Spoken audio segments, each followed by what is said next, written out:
তিনি ছিলেন underground hip hop ব্যান্ডের র্যাপার। গানের মাধ্যমে স্থানীয় রাজনীতিবিদদের তুলোধুনো করতেন। দুর্নীতির বিরুদ্ধে ছিলেন সবচেয়ে বেশি সোচ্চার। পাশাপাশি দেশটিতে বিদ্যমান বিভিন্ন সামাজিক বৈষম্য ও অনিয়মের বিরুদ্ধে ছিলেন প্রতিবাদী। এসব করতে গিয়ে 2022 সালে স্বতন্ত্র প্রার্থী হিসেবে কাঠমান্ডুর মেয়র পদে নির্বাচনে প্রতিদ্বন্দ্বিতা করেন এবং বাঘা বাঘা প্রার্থীদের হারিয়ে 61,000-এরও বেশি ভোট পেয়ে জয়ী হন। তারপর থেকেই আলোচনায় কাঠমান্ডুর এই তরুণ মেয়র। মঙ্গলবার বিক্ষোভের মুখে নেপালের প্রধানমন্ত্রী কেপি শর্মা ওলির পদত্যাগের পর এবার নতুন প্রধানমন্ত্রীর খোঁজ চলছে। এর মধ্যে মেয়র বালেন্দ্র শাহকে পরবর্তী প্রধানমন্ত্রীর দায়িত্ব দিতে দাবি জানাচ্ছে নেপালি জেনজিরা।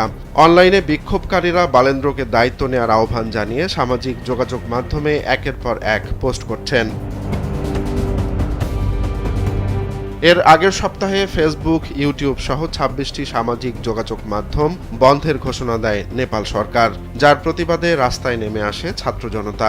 তবে সোমবার বিক্ষোভকারীদের ওপর গুলি চালায় আইন শৃঙ্খলা রক্ষাকারী বাহিনী। নিহত হন 19 জন, যার মধ্যে কাঠমান্ডুতেই 18 জন। নিহতদের বেশিরভাগই স্কুল কলেজের শিক্ষার্থী। প্রধানমন্ত্রী হওয়ার জোরালো সম্ভাবনা তৈরি হয়েছে বালেন্দ্রর, কারণ আন্দোলনের শুরুতেই বিক্ষোভকারীদের প্রতি সমর্থন জানিয়েছিলেন তিনি। এক পোস্টে বালেন্দ্র লেখেন, এটি তরুণ প্রজন্মের স্বতঃস্ফূর্ত আন্দোলন, যাদের কাছে হয়তো আমাকেও বয়স্ক মনে হবে। আমি তাদের আশা, আকাঙ্ক্ষা, লক্ষ্য এবং চিন্তা ভাবনা বুঝতে চাই। রাজনৈতিক দল, নেতাকর্মী, সাংসদ ও প্রচারকদের এই সমাবেশকে নিজেদের স্বার্থে ব্যবহার করার জন্য বেশি চালাকি করা উচিত হবে না। সশরীরে উপস্থিত না হলেও আন্দোলনের প্রতি পূর্ণ সমর্থন জানান। 1990 সালে কাঠমান্ডুতে জন্মগ্রহণ করা বালেন্দ্র নেপালে সিভিল ইঞ্জিনিয়ারিং নিয়ে পড়াশোনা করেন এবং পরবর্তীতে ভারতের একটি বিশ্ববিদ্যালয় থেকে স্ট্রাকচারাল ইঞ্জিনিয়ারিংয়ে স্নাতকোত্তর ডিগ্রি লাভ করেন। তবে তিনি তার র্যাপ গানের মাধ্যমে প্রায়শই দুর্নীতি ও বৈষম্যের মতো সামাজিক ইস্যুগুলো তুলে ধরতেন।